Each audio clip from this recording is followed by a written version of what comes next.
Empezamos. Buenas tardes, gracias a todos por su presencia. Nos encontramos ya en la última sesión de este Gutun Zuria y lo hacemos con este autor portugués que es, como los escritores que le han precedido, uno de los grandes autores. Antes de empezar esta conversación querría, ya que es la última sesión, agradecer a esta ciudad el que continúe con estas jornadas. Es un festival que lleva ya, esta ha sido su 6ª edición, y en un momento en que todos los festivales y todos los eventos culturales se están clausurando, me parece muy meritorio que continúen con ellos. Quiero agradecer a la directora de la Alhóndiga su confianza y el habernos acogido a todos y el entusiasmo que ha puesto en la organización del festival. Y también quiero agradecer a todo el equipo, especialmente a Estíbaliz Aldana, que ha sido el alma de esta organización. Y bueno, y dicho esto, tengo la tentación de empezar con una pequeña broma. ¿Quieres decir unas palabras antes de empezar a hablar? Quiero decir que con estas luces tengo ganas de confesarlo todo como la policía política, porque que no veo nada. Lo que veo es un ojo negro, no veo nada, no veo una cara, nada. Si es que no tienes que ver. Y me siento como la policía política en los tiempos de la dictadura. Pero bueno, y como en toda la confesión voy a tener que mentir. No voy a decir a dónde están mis compañeros, ni lo que vamos a hacer, ni la próxima acción. No, para mí hay poca gente a quien no puedo decir no, y que es una palabra muy frecuente en mí, pero y tú eras una de ellas, porque nos conocemos hace mucho tiempo. Creo que nos conocimos en un periodo muy doloroso de mi vida, creo, ¿no? Muy difícil, lleno de dolor y sufrimiento y muerte. Y bueno, hemos tenido una amistad sin mácula contigo, con tu familia, tu marido, tus hijos, que han sido siempre tan generosos para mí, hemos hecho algunas cosas en conjunto. Hiciste aquel libro, conociste a mis padres, a mis hijas, a algunas mujeres también, ¿no? Algunas. Estas son las luces.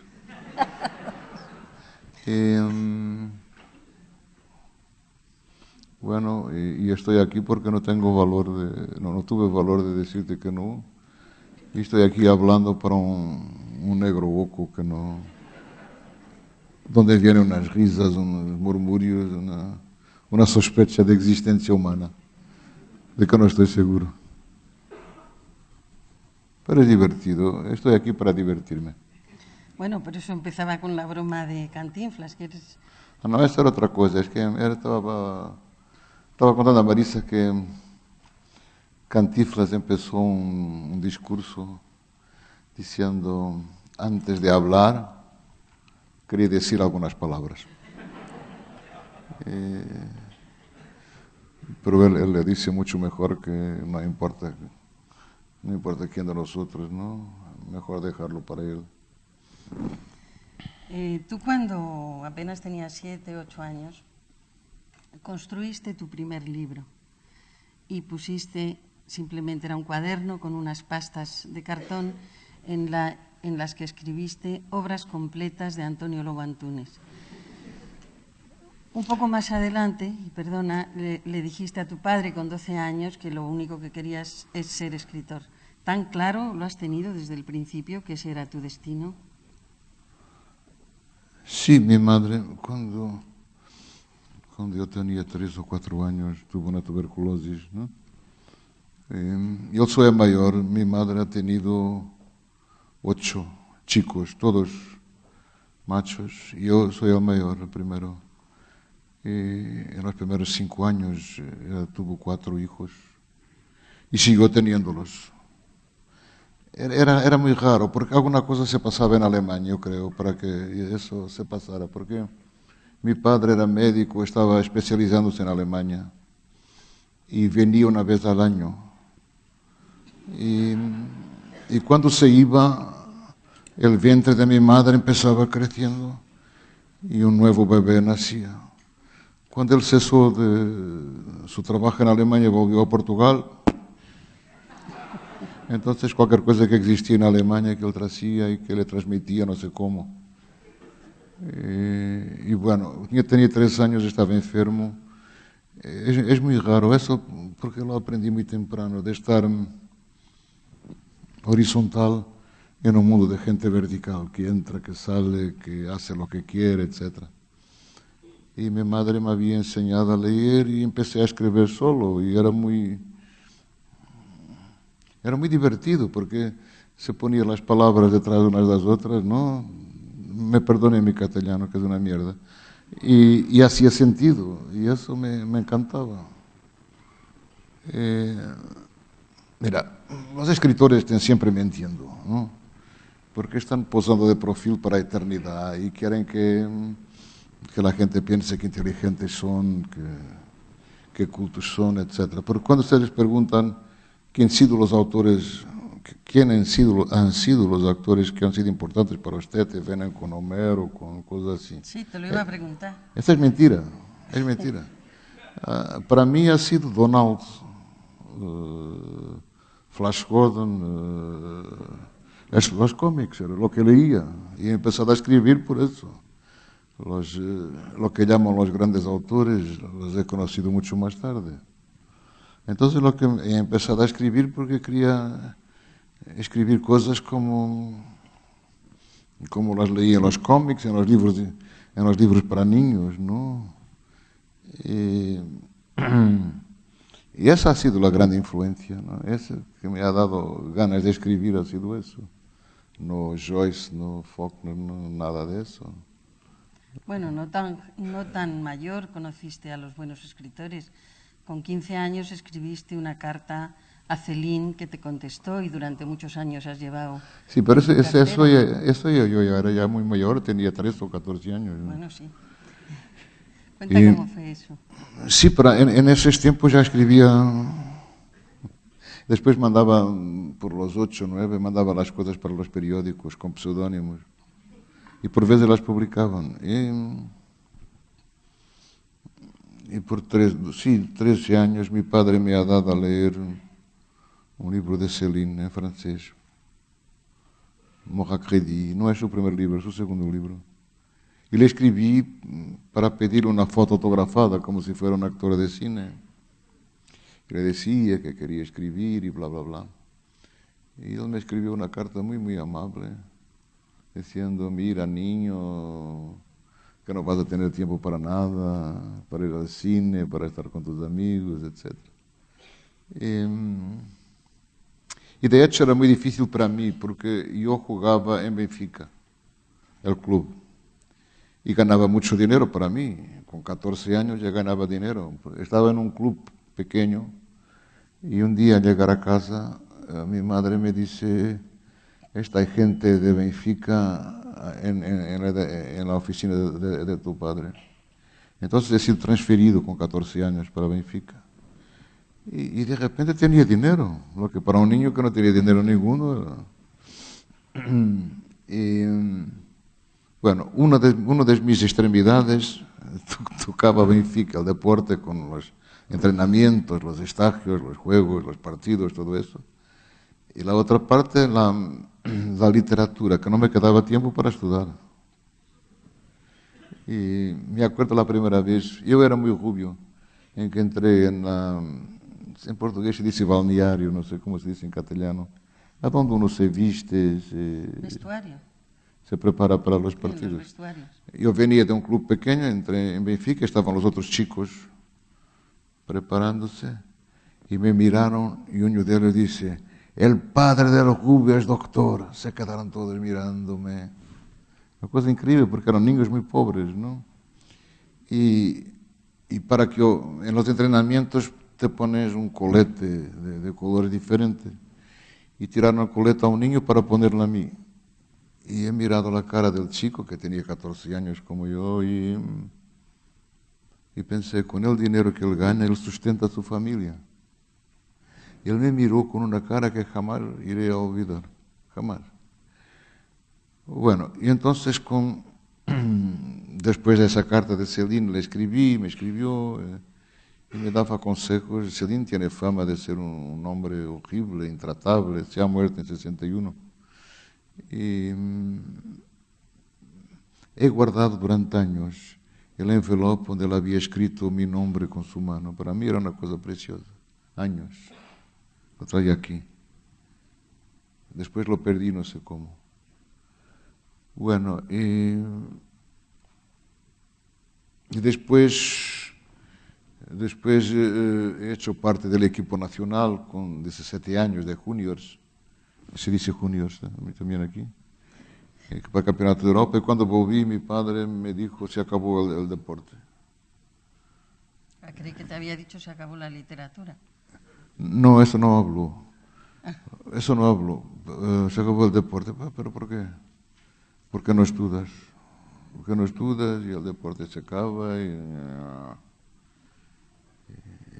pensé matarlo. No, estoy hablando, pensé matarlo. Porque para un niño de 14, de 6 años, poner aquella cosa era muy importante, los entrenamientos llenos de gente, todo. A mí me gustaba. Y era bueno en aquello. Bueno, entonces hice un investimiento en la literatura aún mayor. Y mi padre me preguntó, ¿qué quieres ser? Yo dije, quiero escribir, quiero emplearme en una librería para poder leer y quiero escribir. Mi padre se murió, profesor de la Facultad de Medicina, y él me dijo, ¿por qué no haces un curso técnico que te puede ser bueno para estructurar el pensamiento y así? ¿Por qué no vas para medicina? Yo tenía 16 años y entré en la facultad con 16 años. Que ha sido, yo quería hacer letras, pero después comprendí que no lo quería tanto, porque el peor en ginástica en mi escuela, ¿no? Acabó crítico literario, por supuesto. Era una miseria en ginástica, una miseria físicamente. Nunca conocí muy pocos críticos literarios que no fueron de alguna manera raros, desde el punto de vista físico. Escritores también. Bueno, y entonces con 16 años entré a la universidad. Era un niño, porque yo era el hijo mayor de 2 hijos mayores. Mis abuelos tenían 40 años cuando yo nací. Y nunca había visto un muerto, nunca, jamás en la vida. Bueno, y el primer año de medicina tienes 1 o 2 veces por semana, no me acuerdo bien, el teatro anatómico. Que es una sala muy grande, con decenas de cadáveres desnudos. Yo nunca había visto una mujer desnuda tampoco. Y aquellos cadáveres me impresionaron muchísimo. Yo pensaba, no soy capaz de tocarles, no soy capaz de hacer nada. Porque ya tenía muchos meses de frigorífico, algunos, y un color horrible, un olor horrible de las conservantes, ¿no? Y bueno, los 3 primeros años de medicina han sido muy malos para mí porque era cadáver. Y había una cátedra de anatomía, que eran libros muy... Y fui a pesarlos en la balanza, como se dice. Sí, a pesarlos en el peso. De la cocina de mi madre, 5 kilos, 400 gramos. Y dijo a mi madre, yo no voy a meter esto en los cuernos. Fíjese, no voy a estudiar. Y ella, claro, mujer, me dijo, Bueno, si haces el examen te doy la cosa de conducir, como se dice. Carnet de conducir. Bueno, esta es esto no se hace. Y, y la hice así porque ella me daba el carnet, que era caro, tenías que pagarlo. Y seguía escribiendo, que era lo que me interesaba. El curso después del tercer año empiezas encontrando lo que los médicos llaman enfermos. Y ahí empecé a apasionarme, porque nunca he podido comprender el sufrimiento, nunca, aún hoy, no comprendo el dolor, no comprendo el sufrimiento, no comprendo la injusticia del dolor. La facultad era en un hospital público, el mayor hospital de Portugal, por tanto gente pobre.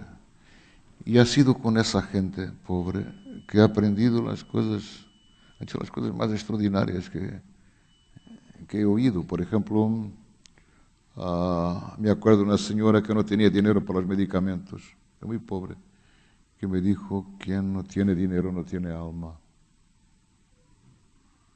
Y es tan verdad esto. Y en Portugal ahora casi ninguém tem alma, casi nadie.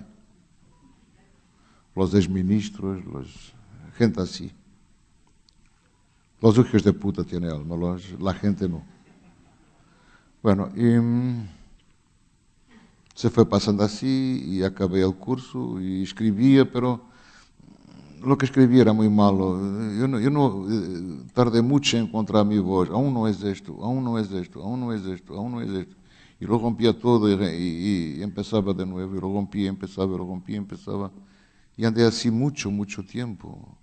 Me acuerdo cuando tenía 18 años, salió un libro de un chico de mi edad que era muy bueno, todos eran mejores que yo, todos. Yo no encontraba una voz, no encontraba mi voz. Y terminé la facultad, la universidad, me fui a Londres a empezar el internato. Cuando volví de vacaciones, me dijeron: te vas a la guerra, al ejército. Cuenta un poco esa noche en que te despedías y te ibas hacia la guerra de Angola. Cuenta un poco los sentimientos que tenías como un muchacho que acababa de terminar su carrera, acababa de casarse, tenía que romper con todo eso y marcharse a una guerra. Yo no sabía que iba a la guerra, toda la gente era llamada al ejército. Y me llamaron, tenía 20, no sé qué edad.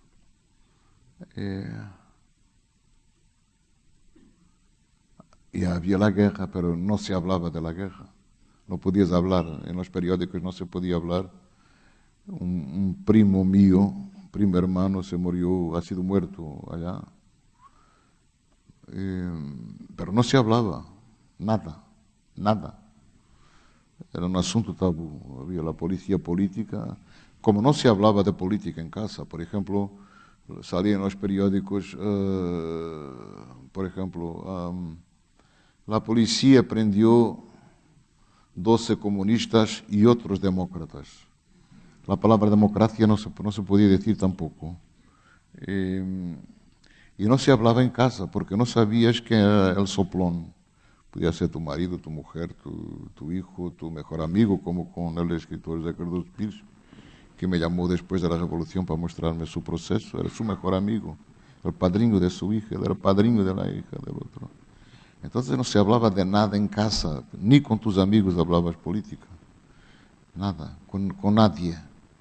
Y la guerra era una cosa muy lejos, muy lejos. Tu padre te diría que ibas a la guerra. ¿Mi padre qué? Te diría que ibas a la guerra, algo te diría. Nunca hemos hablado de eso, porque una vez uno de mis hermanos preguntó, estábamos cenando, preguntó: padre, ¿qué cosa es la democracia? Mi padre contestó: come y cállate. Porque no se podía hablar, uno no tiene idea ahora de lo que era. Por ejemplo, yo aprendí lo que era la democracia en La Fontaine, el escritor de fábulas, porque como no morí de una meningite que tenía tenido con meses, mi abuelo, que era muy devoto de Santo Antonio, hizo la promesa que si el niño no moría, que lo llevaba a hacer la primera comunión a Padova, en el túmulo de Santo Antonio, que era portugués y no sé qué. Y me llevó. Y por el camino me compró las fábulas de La Fontena. Y empecé leyendo aquí, ¿no? Y había una fábula en que él decía que un perro puede mirar a un obispo. Y eso para mí me ha causado la mayor admiración, espanto y duda, porque en Portugal eran los obispos que podían mirar a los perros. Los perros no tenían derecho a mirar nada a otros perros. Pero cuando fui al ejército, ya mi hermano estaba en prisión, uno de mis hermanos estaba en prisión porque era el presidente de la Asociación de los Estudiantes de Derecho, y un otro estaba en la clandestinidad porque hacía parte de un movimiento que se llamaba Luar. Luar en portugués quiere decir claro de luna. Es una palabra muy bonita. Que ponían bombas, que asaltaban aviones, que hacían explodir cosas, etc. Y no sabía nada de él. Lo vi una vez que pasó por mí en la calle, me dejó un paquetito en la mano, guárdame esto, y desapareció. Bueno, y me llamaron para el ejército, hizo la recruta, era muy violento todo eso. Y después, como era médico, hospital militar, y después he sido colocado en un hospital militar en el norte, a donde estaba muy contento. Y un día el director del hospital, un teniente coronel médico, me llamó y me dije, en 3 meses usted va a Angola, tiene que presentarse no sé dónde, bla, bla, bla, bla. Y me lo dijo con mucha... A ella no le gustaba la guerra, ¿no? Bueno, y me presenté. Eso para mí ha sido muy, muy complicado. Porque cuando yo estaba en el 5º año de la universidad, teníamos estágios de obstetricia para hacer los partos y así. Y una enfermera, una partera, me miró la mano y me dijo, usted va a morir en Angola. Yo no hacía la más mínima idea que iba a ir a Angola. Y en esa altura, cuando me dijeron eso, me acordé de esa mujer. Lo había dicho años antes, cuando era un estudiante del 5º año, con 22, 23 años, usted va a morir en Angola. Bueno, llegué y me pusieron en una compañía de combate que era comandada por el hombre que hizo la revolución. El capitán se llamaba Ernesto Melo Antunes y era uno de mis mejores amigos. No lo conocían, que estaba allá por haber sido el único oficial del ejército portugués que se había candidatado en las elecciones pseudo-libres, que culminaban con prisiones, teníamos campos de concentración, como saben, en Cabo Verde, etc. Se había presentado en las elecciones contra el régimen, cosa que un oficial no podía hacer. Era un viejo de 36 años, para mí era muy mayor. Pensaba, ya no, se acuesta con mujeres con 36 años, tan viejo. Y no era verdad.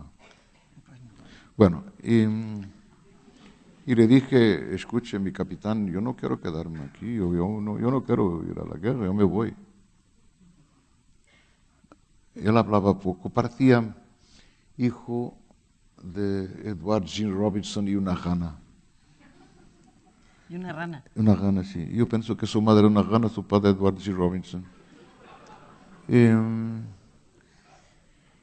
No quiero la guerra, no voy a la guerra. Y yo me miró mucho tiempo en silencio y después me dijo, ¿sabes? La revolución se hace del interior. Porque había mucha gente que huía, iban a hacer la revolución a París, o en Suiza, o no importa dónde. Aquí no, porque Franco los devolvía la procedencia. Y que años después de la revolución, estaban todos en los partidos de derecha. Bueno, él me dice, la revolución se hace del interior. Bueno, quizás sea verdad. Y entonces pensé, como voy a morir en Angola, quiero tener un hijo, que tener algo que me prolongue, que siga vivo, que mi sangre siga viva. Ya que va a correr en África, que corra también en las calles de Lisboa. Y me casé 3 meses antes de embarcar para tener un hijo. El primer mes vino la menstruación, la iba matando. El segundo mes no hubo menstruación. Y fuimos a la guerra. Y llegamos, yo iba con el Antunes, nos colocaron en un lugar llamado Tierras del Fin del Mundo, a 2.800 kilómetros de la capital.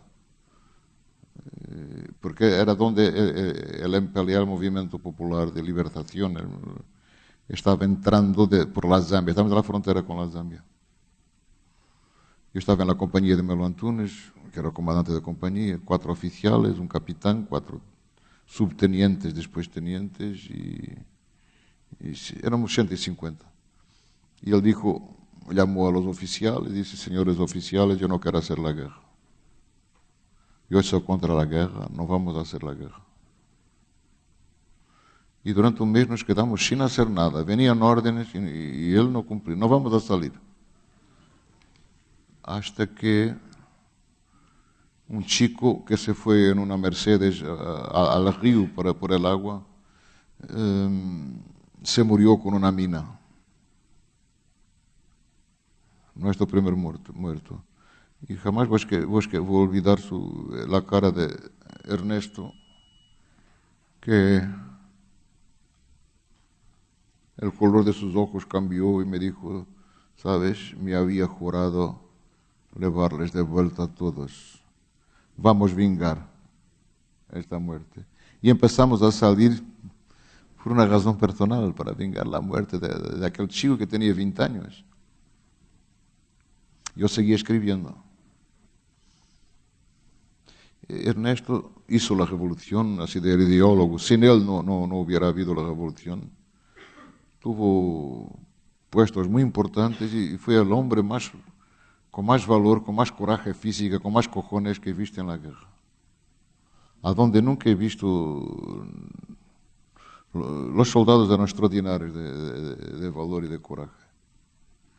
Cuando uno dice la expresión borrar de miedo es verdad.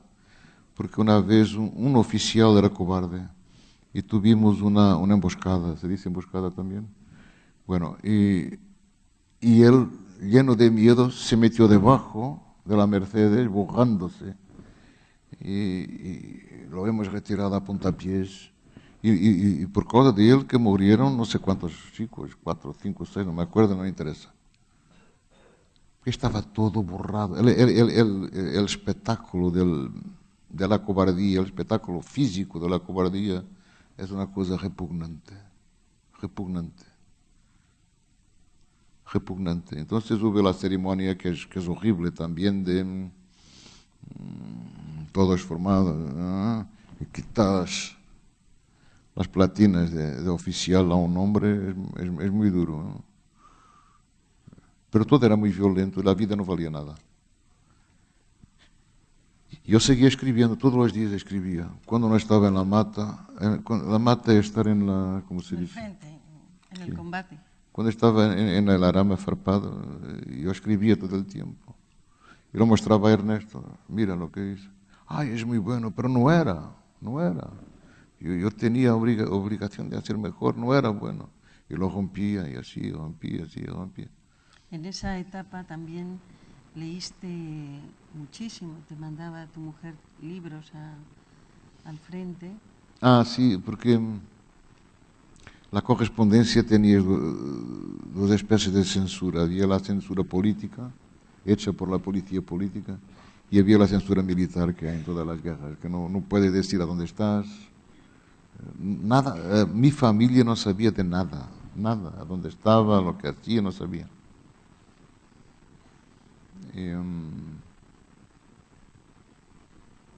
Ustedes saben, lo que yo no perdono a los cabrones de los fascistas es el nacimiento de mi hija. En junio los radios me llamaron diciendo, usted viene un telegrama secreto, no sé qué, porque su hijo nació. No era un hijo, era una niña. Y no pueden comprender el dolor que yo tuve con eso. Por la primera vez lloré como un niño. Lloré como un niño. Una hija que yo no conocía me mandaba fotos que cambiaba todo el tiempo. Y cuando vine de vacaciones un mes, ella tenía 4 meses, lo que dice fue, esta no es mi hija, porque no se parecía a los retratos, ya había cambiado, ¿no? Ha sido un sufrimiento indecible eso. Una hija que no... Y después ha sido muy difícil, porque cuando la guerra terminó, ella tenía un año y no sé qué, y yo llegué, y para ella ha sido horrible, porque era un hombre en uniforme que ocupaba la mitad de la cama de la madre, de la atención de la madre, de todo eso. Y para mí también era horrible, porque era una niña que ocupaba la atención de la madre. Y nuestra relación durante 3, 4 años ha sido muy, muy complicada, porque teníamos celos uno del otro y al mismo tiempo eran, ¿cómo decir? Encontrar una expresión, desconocidos familiares. Familiar, no sé cómo se dice en español. Familiar. Cualquier cosa así. Era... Familia desconocida. Ella no me aceptaba. Yo le decía, viene papá. Y ella juntaba una foto mía. Papá, papá, papá. Su padre era una foto. No era un hombre. Aquel hombre no lo aceptaba. Eso ha sido una historia de amor muy difícil, un amor muy difícil de empezar a amarnos, ¿no? Muy lento, muy difícil. Bueno, todo esto... Esto no lo perdono. Mas estamos aquí para hablar de libros. Bueno, No tanto, no, pero vamos a ver. Todas estas cosas que cuenta Antonio, primero su obra, como muchos de ustedes saben, es como una inmensa saga biográfica. Toda su obra está impregnada de una serie de sensaciones y de emociones. El sustrato de su obra es el terreno de las emociones, por eso es importante oírle hablar de la vida, porque ese es el sustrato de la obra de Antonio. Luego no es, estamos hablando de libros, en el fondo, de tus libros.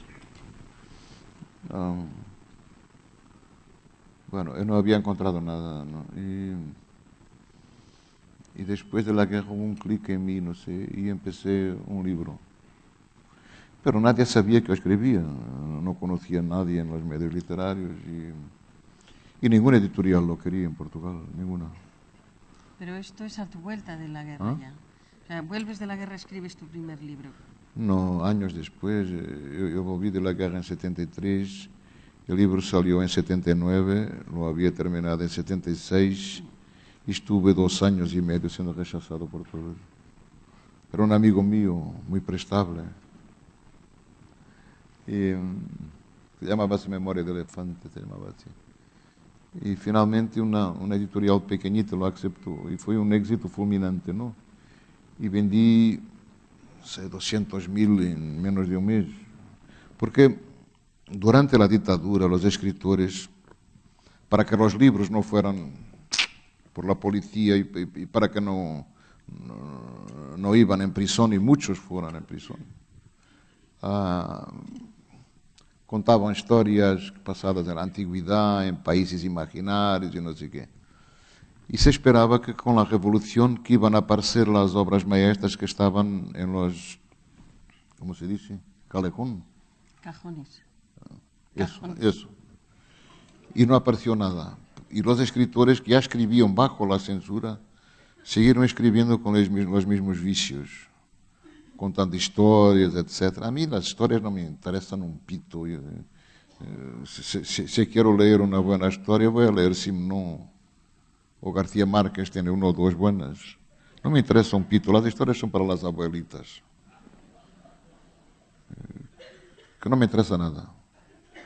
Lo que me interesa es meter al mundo, todo el mundo entero entre las cubiertas de un libro. La historia no me da igual. El trabajo con la palabra, es eso que me interesa. Bueno, y el libro ha sido un suceso muy grande. Y entonces recibí una carta que me hizo reír, era una broma, porque era una carta de un agente americano que decía: quiero ser su agente. Se llama Thomas Colchi, lo sigue siendo. En la época era la gente de, por ejemplo, de Cabrera Infante, de Ernesto Sábato, de García Lorca, que aún no estaba en el dominio público, muchos. Yo pensé que era una broma, ni contesté. Y él me mandó una segunda carta. Yo pensé, porque no es chic tener un agente en Nueva York. Y él empezó intentando venderlo el libro, y se pasó como en Portugal, nadie lo quería. Aquí ha sido rechazado por todas las editoriales españolas. Vamos a hablar un poco de tu proceso de escritura, que tú lo acabas de decir. A ti las historias no te importan, lo que te importa es la palabra. Eso me parece, creo que era Carver el que decía... No, yo me exprimí mal, no es la palabra que me interesa. Lo que me interesa es una cosa imposible, que es cómo transformar en palabras cosas que son anteriores a ellas, las emociones, las pulsiones, los movimientos inconscientes, que por definición son intraducibles en palabras. Entonces es un trabajo imposible, es cómo llegar a escribir de corazón a corazón. ¿Comprendes? No sé si estoy siendo muy... Sí, cómo expresar en palabras las emociones, que es lo que... Cómo intentar cercarlas, de ponerlas, de hacerlas palpitar y vivir. Y tienen un significado lógico, porque nosotros no nos vivimos comandados por el raciocinio, vivimos comandados por emociones y pulsiones, ¿no? ¿Por qué soy amigo de A o B y no de C o D? Puedes darte explicaciones racionales a posteriori, porque es inteligente, porque no sé qué, o porque esta mujer es muy guapa, o muy inteligente, o muy honesta, o no sé qué. Pero no es eso. Lo que te atrae es una cosa mucho más fuerte, mucho más inconsciente. Es como... A mí no me gusta Neruda, es un poeta para adolescentes, pero tiene un verso como una ola para la playa, en tu dirección va mi cuerpo, ¿no? Una cosa así. Y tú sientes... Y el libro y no te deja más. Esa es la literatura que me gusta, que me asegura así. Por ejemplo, el otro día estaba leyendo, pasé en el pasillo, estaban los ingleses en un libro de Dickens, en inglés, Our Mutual Friend. No sé cómo se dice el nombre de la traducción española. Nuestro amigo mutuo, no sé cómo se dice. Our Mutual Friend. Nuestro... Sí, próximo amigo, querido amigo. No, el amigo que es el amigo de dos personas. Bueno, es un hombre que... Mutuo amigo. Sí, él escribe que hay un hombre que va a visitar a su madre, que es muy mayor y que está muy enferma. Y el hijo pregunta a la madre: ¿tienes algún dolor, querida madre? Y la madre le contesta: tengo la impresión que hay un dolor en la habitación, pero no sé si soy yo que la tengo. Esto es escribir. Esto es escribir. O, por ejemplo, un autor para jóvenes, Hermann Hesse, no es un escritor que me seduce mucho. Estaba paseando y encuentro una frase así: es raro caminar por la niebla. Los árboles no se conocen los unos a los otros. Esto es escribir, ¿comprendes? No, en el día no sé qué, no. Muchos años después, antes del fusilamiento, el coronel Doroliano, esto no me interesa. Esto me interesa, que los árboles no se conozcan, que haya un dolor en la habitación y no se sepa, y no sé si soy yo que lo tengo. Hace unos años tuvo un cáncer y era exactamente esto. Había un dolor en la habitación y yo no sabía si era yo que la tenía. Y veía la gente en el pasillo afuera armando la sonrisa, oh, te vas a quedar bueno, mi madre, tu hijo, mi hermana, mi hija, están tan bien ahora. Y la única persona que me ayudó verdaderamente ha sido un amigo pintor que solo me dice, aguántate. Eso ha sido mucho más importante para mí. Y los miles de cartas de lectores y así, aguántate, porque tienes que aguantar. Y entonces, no sé si estoy siendo claro en lo que pienso que es la literatura, ¿no? Es esto, es haber un dolor que no sabemos si somos nosotros que la tenemos. Y llegar a decir esto. Por ejemplo, como vas a leer a Pedro Páramo de Rulfo, no hace ningún sentido. No hay una historia, no hay un hilo narrativo, no hay nada. Hay emociones tras de emociones trabajadas por la palabra. Y mi problema ha sido siempre ese, cómo transformar en palabras lo que es intraducible, ¿no? Porque, por ejemplo, lo que es estar bien para mí con una mujer es cuando las palabras ya no son necesarias, cuando estar en silencio, porque el sueño de toda la gente es ser entendida sin tener que explicar. Es horrible y pasamos nuestra vida teniendo que explicar todo, porque la gente no comprende. Tienes que explicar. Y estás siempre seguro que en alguna parte hay alguien que te comprende sin que tengas que hablar. Y que puedas estar con ella en el silencio, con ese capitán Ernesto. Después de la guerra estábamos juntos, jugábamos al ajedrez una tarde entera. Comíamos y cenábamos, en su casa, en mía. Y decíamos 5, 10 palabras, y teníamos la impresión de haber hablado muchísimo. La conversación más larga que tuvimos fue cuando yo le dijo, eres el hombre con más coraje que encontré en la guerra, porque cuando éramos atacados andaba con una lanterna, no sé cómo se dice, Linterna, sí. de bolsillo entre los abrigos. Era un algo muy fácil.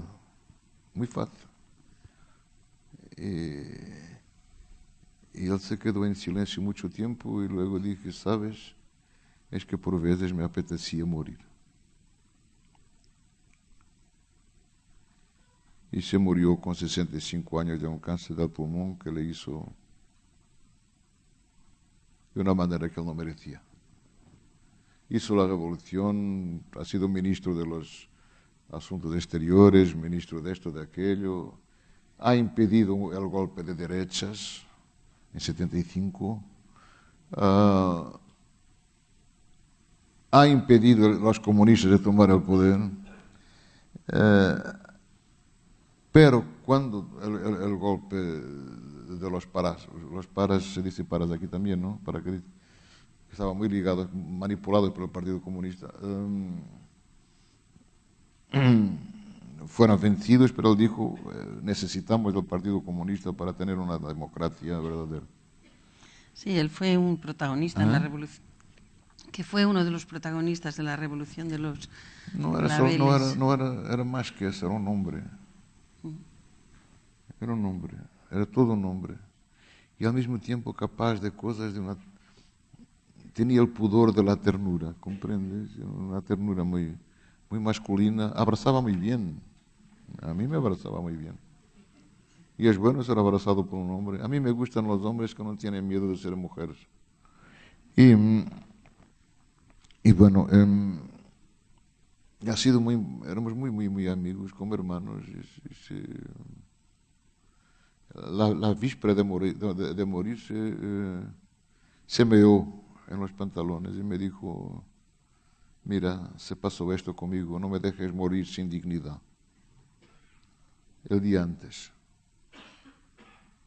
¿Por qué? Porque ninguno de nosotros acredita en nuestra muerte. Sabemos que vamos a morir, pero no creemos que eso se pasa.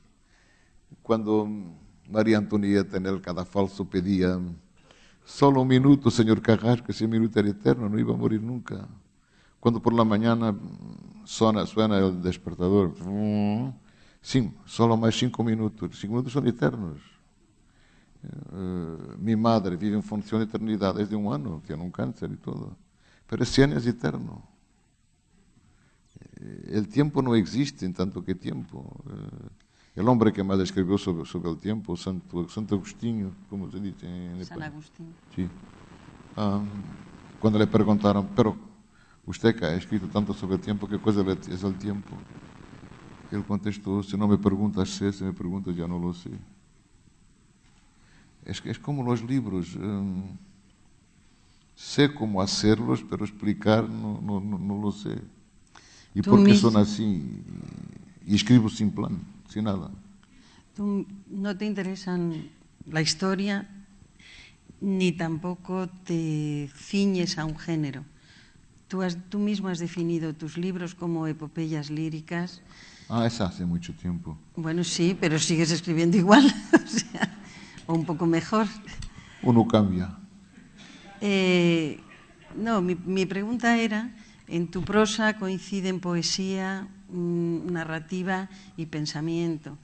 Y además no respetas a veces el orden lógico de la frase, lógico entre comillas. No lógico. Le pides a tus lectores que pongan entre paréntesis su propia coherencia para poder entrar contigo en los libros. ¿Cuál es esa complicidad que les exiges? Nuestro problema en cuanto a lectores es que tenemos tendencia a abrir los libros con nuestra llave, hecha de nuestras experiencias, de nuestras lecturas, etc. Pero los libros tienen su propia llave, tienes que leer sin preconceptos, ¿no?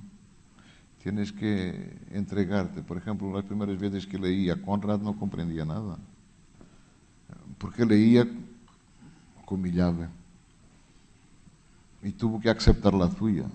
Yo que detesto aceptar las cosas de los otros así, que gosto de mandar y que no me gusta obedecer.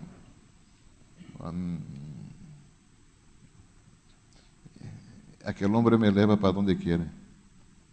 Cuando empiezo leyendo, me eleva do punto de vista literario, ¿no?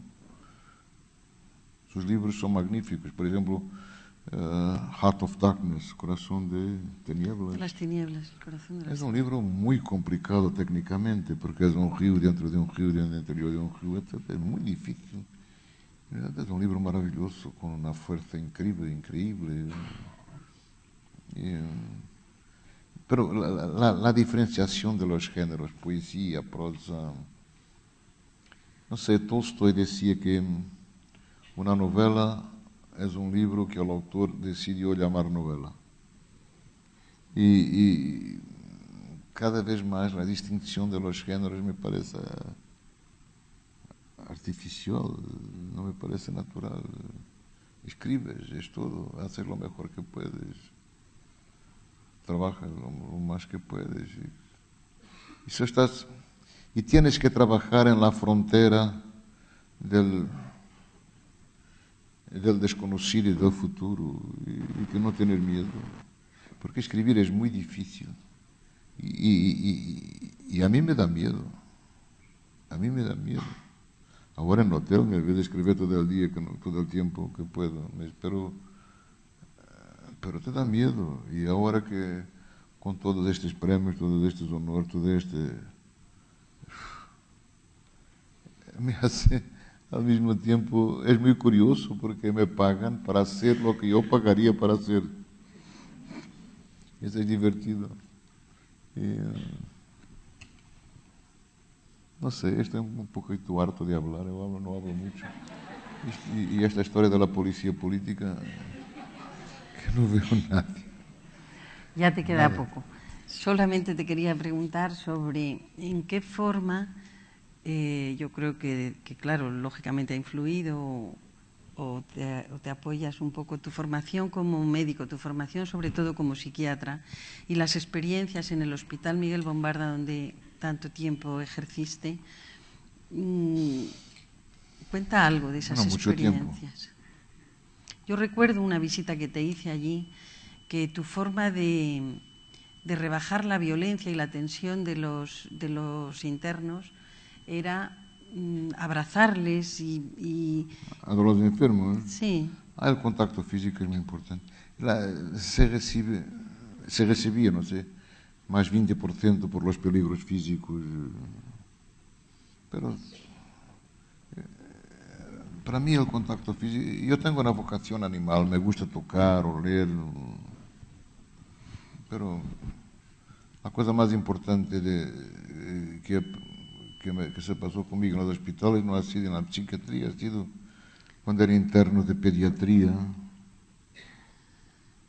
Y estaba en una enfermería de niños entre 2 y 5 años con cánceres terminales. Y me enamoré de un niño, tenía 2, 3 años, que se llamaba José Francisco. Tan guapo, muy moreno. A mí me gustan las morenas, la gente de piel oscura, como los portugueses, como los gallegos.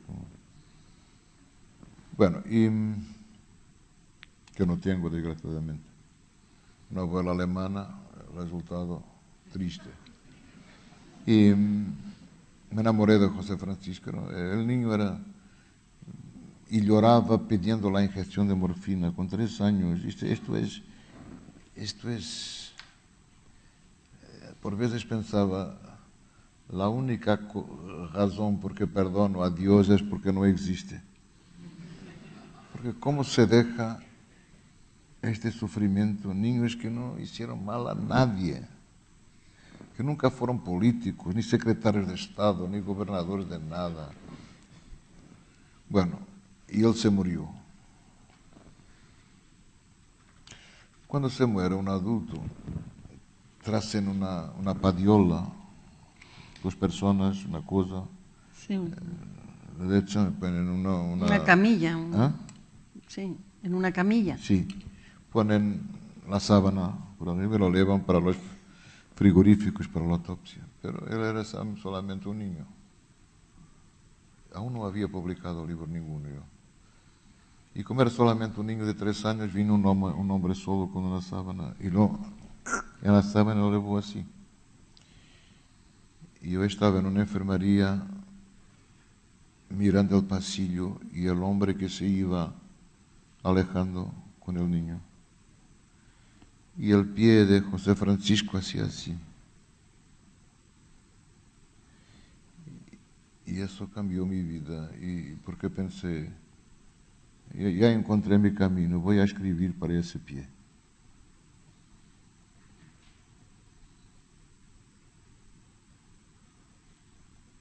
Que seguía con vida, a camino de la autopsia, de los frigoríficos, de todo aquel horror.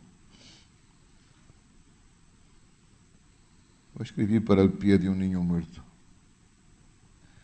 Y poco después empecé Memoria de Elefante, que era completamente diferente de lo que escribía. Entonces, y lo debo a él. Y era él que debía estar aquí, y si fuera vivo tendría casi 30 años.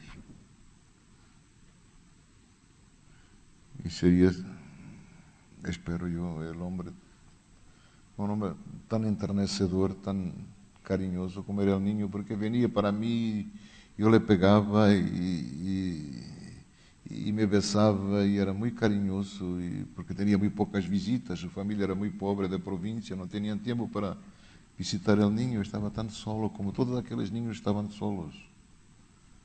Una soledad terrible soportada al mismo tiempo con una alegría, una simplicidad y una dignidad. Si nosotros somos capaces de conservar el José Francisco que hay en nosotros, la vida vale la pena. Si no... Si te parece, damos la palabra al público para... A mí no me parece nada. Bien. Existen.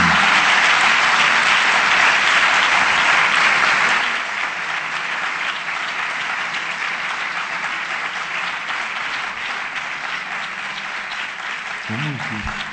Pues mucha gente, ¿no? Sí, mucha gente. Sí. Ah. Pues si ustedes quieren preguntarle algo.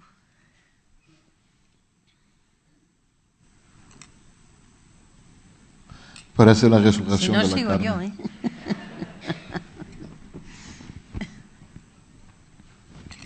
De repente... Buenas tardes. Magnífica todas las cosas que nos ha contado, emocionantes, muy humanas e inolvidables. Pero le quiero hacer una pregunta, que un poco de soslayo se lo ha hecho la entrevistadora, pero yo le quiero preguntar, porque me da la impresión que es así, que sus conocimientos sobre psiquiatría y los estudios sobre psiquiatría que usted ha realizado, yo le pregunto, porque me da la impresión de que sí, que influyen mucho en lo que usted escribe. ¿Qué opinión le parece sobre este tema? Los Gracias. conocimientos de psiquiatría comprendí, la última parte no. Que influyen mucho sobre lo que tú escribes, tus estudios de psiquiatría. No, yo... La psiquiatría no ha sido una escoja. Yo quería hacer cirugía porque me gustaba el bailado de una sala de operaciones donde los técnicos son buenos. El cirujano, el primer asistente, el segundo asistente, todo eso. Pero me iba a tomar mucho tiempo, tienes que operar mucho, ¿no? Para hacer la mano, tienes que operar hasta que te quedes con 2 manos derechas. Hizo 2 años y no podía continuar porque no tenía tiempo para escribir. Y después empecé, ¿qué voy a hacer? Pensé en dermatología, pero está mucho a la superficie de las cosas, ¿no? Y las burbujas no son la cosa más bonita que hay en el mundo.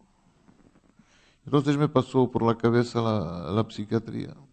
Y mi padre, que era neuropatólogo, me dijo, eso no es medicina. Y tiene una cierta razón. Tiene una cierta razón. Por ejemplo, solamente un ejemplo. El síntoma mayor de lo que los médicos llaman esquizofrenia es el autismo, que consiste en la creación de un universo interior, la disminución de superficie de contacto con la realidad, acompañada de una cosa llamada autorrelacionación. Que, por ejemplo, usted entra en no importa, un restaurante y tiene la certidumbre que toda la gente le está mirando y hablando de sí, de usted. Este es un síntoma cardinal, la autorrelacionación. Es lo que se llama timidez. ¿O qué es una persona? ¿Por qué un hombre o una mujer es tímido? Porque tiene la impresión que lo están mirando.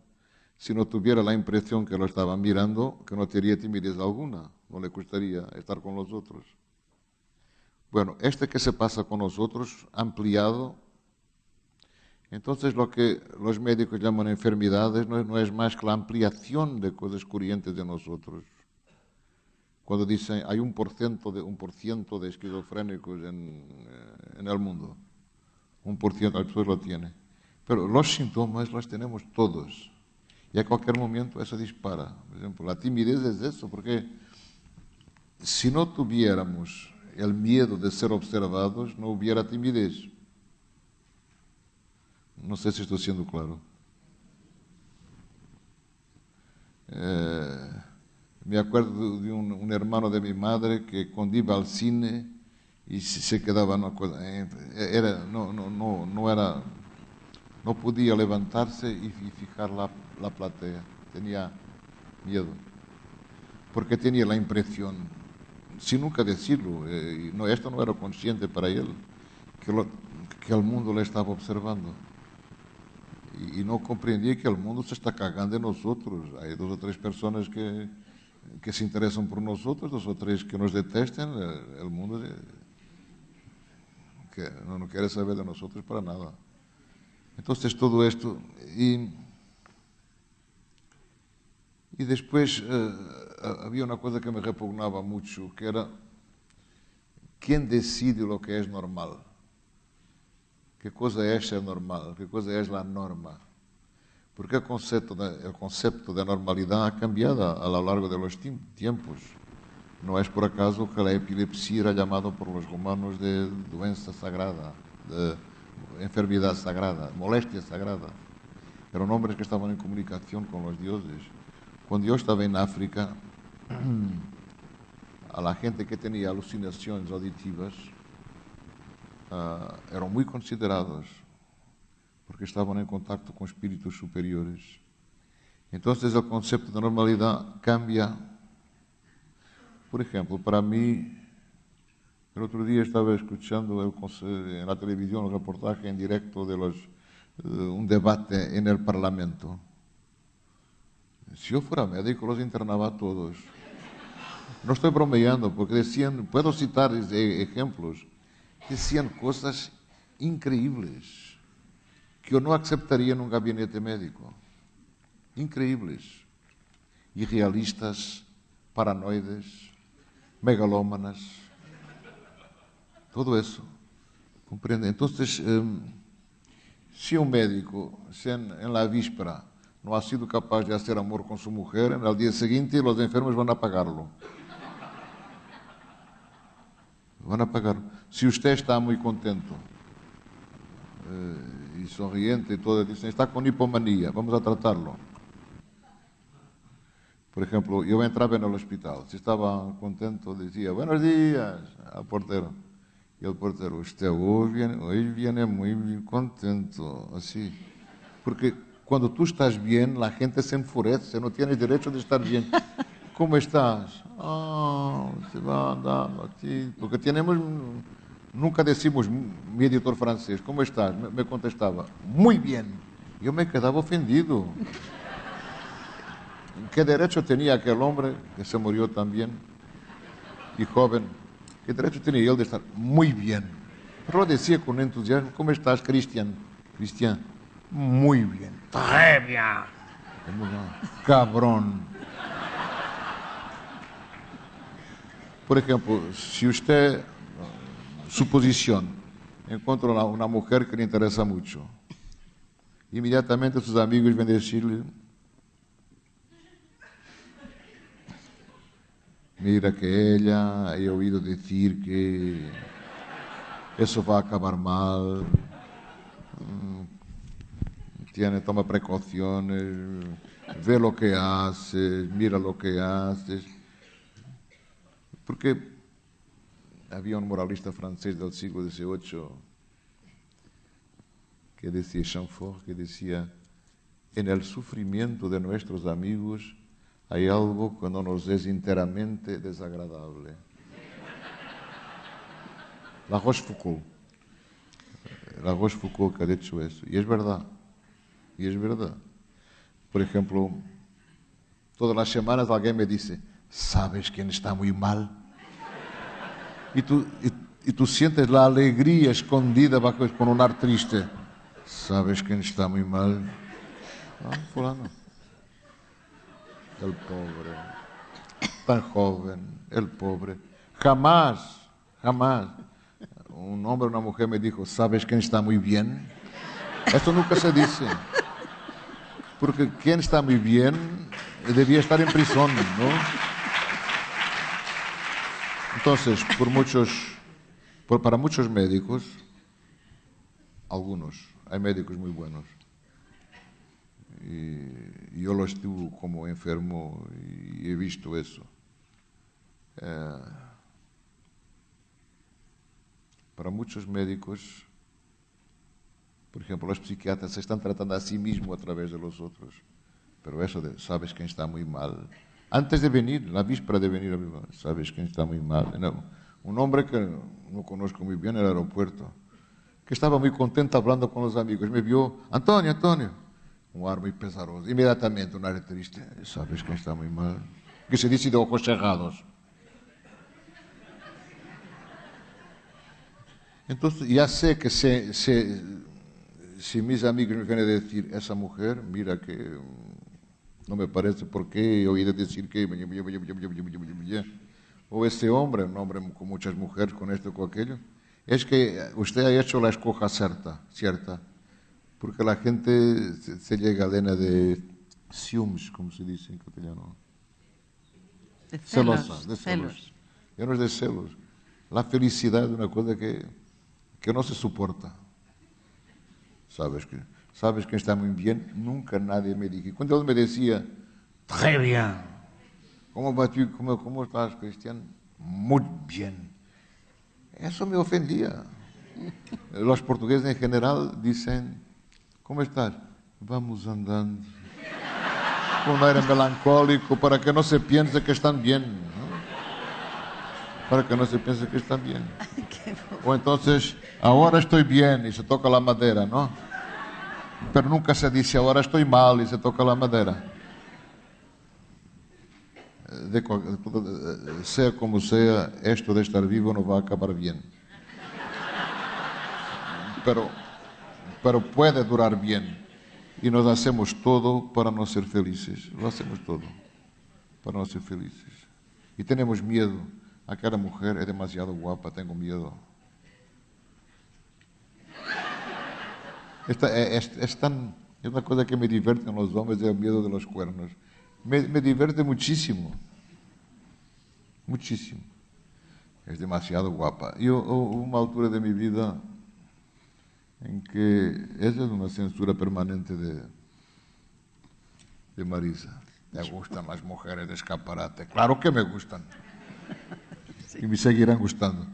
Pero en que andaba con manequís. Yo pensaba que tenía muchos hombres detrás de ella. No tienen. Mucho menos hombres que las mujeres que no son manequís. Los hombres tienen miedo, no se aproximan. A menos que usted tenga tanto dinero que piense que puede comprarlas con el dinero. Pero tendrá siempre un socio sin capital. Y vivimos así, es una cosa que, si yo fuera dirigente de un partido, empezaría un discurso en la Asamblea Nacional, o como se dice, diciendo, señoras, señores, ustedes viven mal. Y seguimos viviendo mal, por miedo. Porque con la tristeza y la amargura, eso lo conocíamos, pero la felicidad no la conocemos. Tenemos mucho más miedo de la felicidad que de la tristeza, que del infortunio. Mucho más. Mucho más.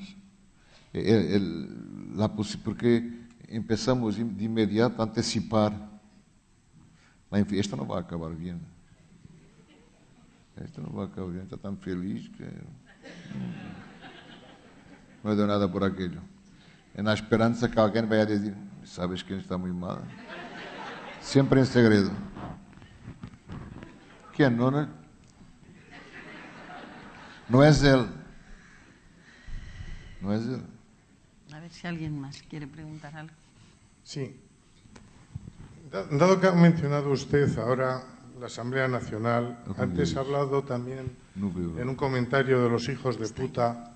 ¿Le parece a usted que en estos tiempos, en Portugal, en el Estado español, el sur de Europa, y dado que usted es psiquiatra, en las asambleas nacionales y gobiernos merodean o andan bastantes psicópatas y que causan cierto nivel de hijoputez a los habitantes de este sur de Europa?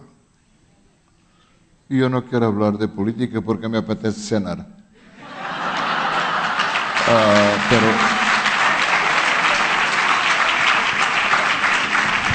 lo que me... ¿Cómo decir?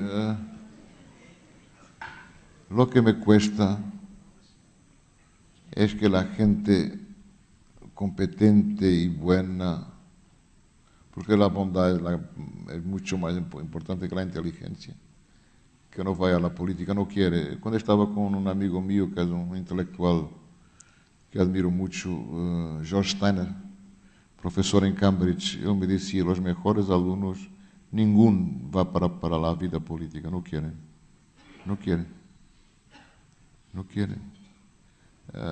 En general, la política es una carrera, la empiezan a las juventudes partidarias y siguen viviendo bien, pero es gente que no me interesa. Yo hace un mes, el presidente del Parlamento Europeo estuvo en Lisboa y a convite de la presidenta del Parlamento portugués le preguntaron qué quiere hacer. Quiero estar con mi escritor favorito, con António Lobo Antunes. Pasamos la tarde juntos.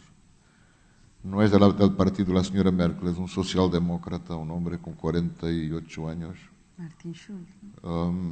Que se llama Martin Schulz. No lo conocía, pero ha sido un horror porque la calle toda inmovilizada, snipers, policía, todo, una cosa increíble.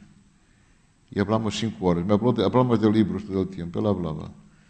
Y era un hombre, me ha gustado mucho, bajo, con los hombros largos, ojos azules, una barbilla, calvo. Empezaba hablando y al final de media hora era tan guapo. Era tan guapo. Porque la gente que me atrae tiene una belleza lenta, ¿no? Un charme lento. Y la idea que aquel hombre tiene de la política no tiene nada que ver con lo que oía a los hombres políticos. No puedo hablar de eso porque la televisión no podía entrar en un encuentro privado y por supuesto que él habló de política europea, etc. Pero tiene una idea de lo que debe ser la política, que debe estar al servicio de la gente, de una manera brillante y tengo esperanza porque él ha sido el más joven más joven alcalde de Alemania, que aquel hombre vaya a tener algún hogar importante. Es presidente del Parlamento siendo socialdemócrata. No sé. Pero tiene que haber gente con calidad, claro. Por supuesto, pero escuche, la gente en Portugal está viviendo muy mal. Hace 3, 4 días estaba bajando a la calle para mi casa. Estaba una señora subiendo, una señora muy mayor, muy bonita, bien vestida, bien peinada, que empezó mirándome. Se aproximó y pensé, bueno, autógrafo, más preguntas del costume, porque ahora soy como un Julio Iglesias de la literatura o así. Bueno, y cuando la señora estaba perto de mí, me dijo bajito, tengo hambre. Se está viviendo así. Tengo hambre. 500 euros por mes es mucho dinero ahora. Hay gente viviendo con 200 euros. Viviendo no sé cómo en Portugal. No sé cómo. Y esto no va a acabar bien porque el pueblo empieza a protestar. Y nosotros, ibéricos, somos muy lentos, aguantamos mucho, pero hay un momento en que ya no aguantamos más. Es así ha sido con la Revolución de 74, así ha sido aquí en Portugal. No vamos a aguantar más. Creo, cuando un primer ministro empieza encorajando a la gente joven para emigrar, que se contesta. ¿Qué puedo yo hacer? ¿Puedo no apretar la mano? Que iba a la Feria del Libro el año pasado, déme la mano, yo me quedé con las manos en los bolsillos, él se quedó así 5 minutos sin exagero, hasta que se fue. Claro que no le apretó la mano, claro que no le hablo, claro que no acepto nada de ellos. Pero esto no se puede aceptar. No se puede aceptar que un licenciado con 25 años, con estudios brillantes, reciba 300 euros. Tengo una hija médica, 30 años, hizo curso en Inglaterra. Está haciendo obstetricia. Le pagan 1.000 euros. 1.000 euros. Y que ahí es un muy buen salario.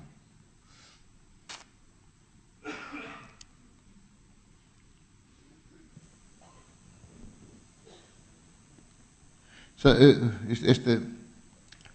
nosotros en esta península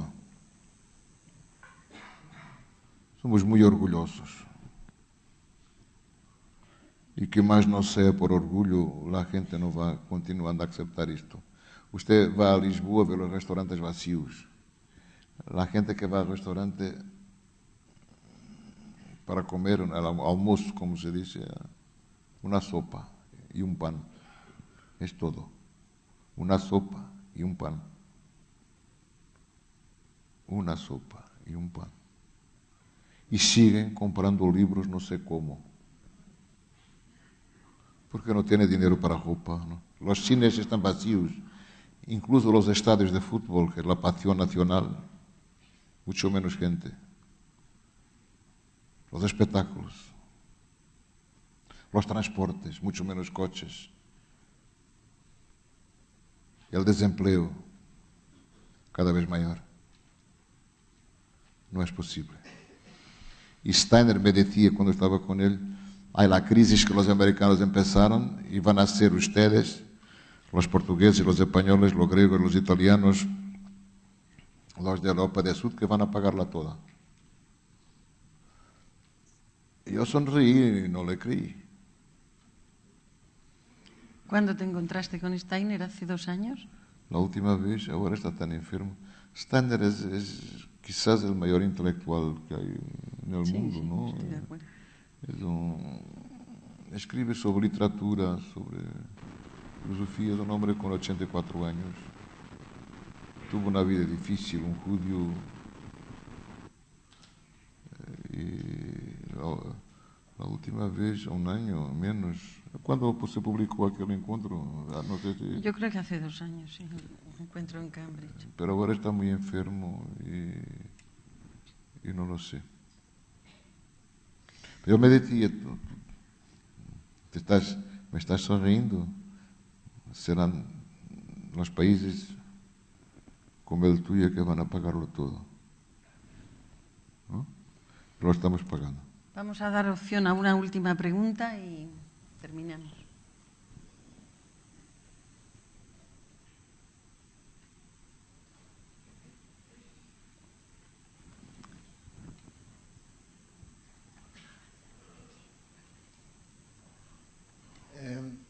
Eu queria fazer uma pergunta. Eu li várias entrevistas do Lobo Antunes. Desculpa, estou a falar em português. É a língua que eu consigo falar. E numa delas se referia ao Prêmio Nobel de Literatura. E dizia que o Nobel é o António Lobo Antunes. Quer dizer, o Prêmio Nobel é o senhor em pessoa. Queria que falasse um bocadinho... O Prêmio Nobel é o António Lobo Antunes. Quem dizia isso? O escritor António Lobo Antunes, na entrevista que concedeu, sim, colocaram-lhe a pergunta: o que acha sobre o Prêmio Nobel, uma vez que já esteve muitas vezes na lista, não é? Para receber esse prêmio. E dizia que já não estava preocupado com o Nobel, porque o Nobel é o senhor em pessoa. E já que tem essa oportunidade de estar aqui, gostava de que falasse um pouco mais sobre este assunto do Nobel. Mas em português? No, en castellano, porque si no, no se entera nadie. Todos los premios son sobre todo mediáticos, ¿no? ¿Quién ha ganado el Nobel hace 3 años? El Nobel es el más mediático de todos. Y cuando viene acompañado de mucho dinero es muy agradable. Marisa estaba en México cuando me dieron el Rufo y me llamaron por teléfono: has ganado el Rufo. Contestación: ¿cuánto? Y la gente empecé escuchando risas y me decían: estás en una conferencia de prensa en directo. Le llamé yo. ¿Te acuerdas de eso? Le llamé yo, me identificó como amiga y hablaba. Y yo pienso que es importante desmitificar los premios, porque si usted va a ver la lista de la gente que ha ganado el Nobel o el Rufo, no importa qué, la mayor parte de aquellos nombres están olvidados. Los escritores que más me gustan nunca han ganado nada. Y a mí me han dado casi todo que hay para dar. De Chile a Israel, de Rumanía, no sé qué, todo. Es un premio. Yo no quiero ofender a nadie, no quiero, pero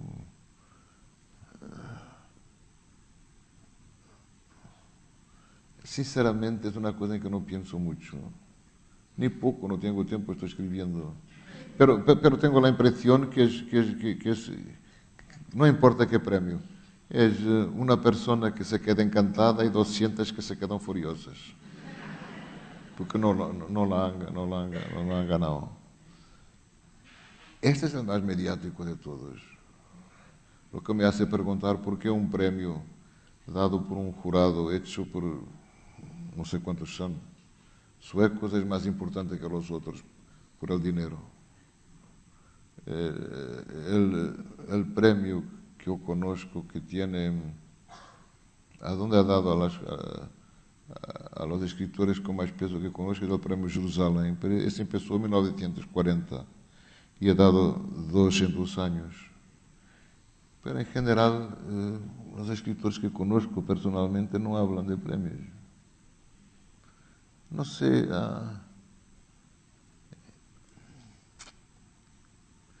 si tienes momentos, son raros, en que te quedas tan contento con lo que has hecho. Tienes momentos en que estás escribiendo y estás llorando.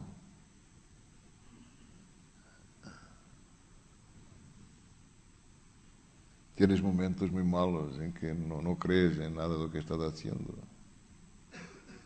Este es de escribir. Todo el resto, suceso, editores, público, premios, reconocimiento, doutorado honoris causa, todo eso. Porque te vas a morir y no vas. Cuando se murió el hombre más rico del mundo, Howard Hughes, preguntaron a sus abogados, ¿cuánto ha dejado? Y los abogados contestaron, lo ha dejado todo. Y de todas las maneras vamos a dejar todo. Todo. ¿Y qué se le da para hablar de un escritor, de mi escritor español favorito? ¿Qué se le da a Quevedo que siga siendo leído y admirado? Nada, le da igual. Le da igual. Y después, ¿qué cosa es la admiración? Y es más importante ser admirado o amado. Y, por ejemplo, ¿por qué Bach demoró 250 años en ser reconocido? ¿Por qué Proust, que se murió en 1921 o 22, solamente en los años 60? Todo esto es muy... Porque nadie discute el Premio Nobel de Física, de Química, de Medicina, pero todo el mundo tiene ideas sobre quién debe ganar el Premio Nobel de la Paz o el Premio Nobel de la Literatura. Como si la literatura o la paz fuesen más fáciles o más sencillos que la química, la física y la medicina. Yo he oído en un hospital en Nueva York de mi hermano los médicos discutirem furiosamente el Premio Nobel de la Medicina. Investigadores, ¿no? Pero la literatura todos sabemos. Y la literatura es tan difícil como cualquier otra cosa. Y, en general, cuando me hacen preguntas de esas, contesto con una broma, con una cosa cualquiera, porque no hace ningún sentido. No hace ningún sentido. Si viene... Yo últimamente, los últimos premios los rechacé, el Neruda, un otro premio que me dieron, Gran Premio de Canadá. Yo no soy piloto de Fórmula 1, ¿cómo puedo? Comprende, cosas así. Y cada vez más, para mí, lo importante son otras cosas. Otras cosas. Hoy estaba diciendo a Marisa, antes de virmos, que mucho más importante que la inteligencia o la sensibilidad es la bondad. es la bondad. Como para mí el defecto peor que una mujer o un hombre puede tener es la, ¿cómo se dice en español? La ingratitud.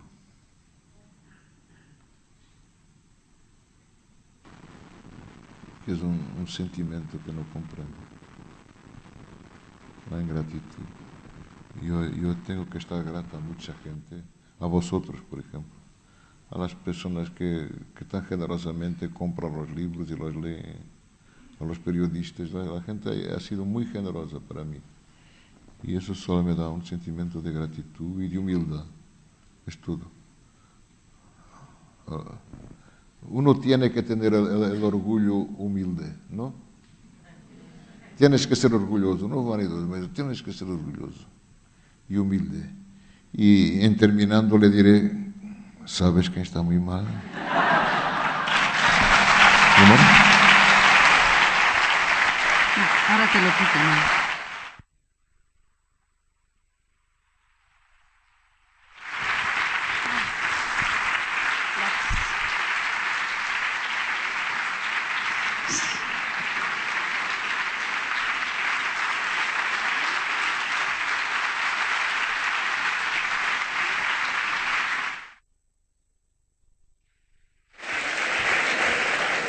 Un gran diálogo para finalizar las conversaciones de este Festival Gutun Zuria, que finaliza ahora, dentro de unos pocos minutos, en el encuentro que Antonio Lobo Antunes va a mantener con todos y todas las que os queráis quedar. Gutun Zuria os invitará con mucho gusto a una copa de vino de la Casa Bodega Urbana. Guretzat atsegin handikoa izan da zuek guztiok hemen izatea, mila esker emandako arretarengatik, hurrengo bat arte.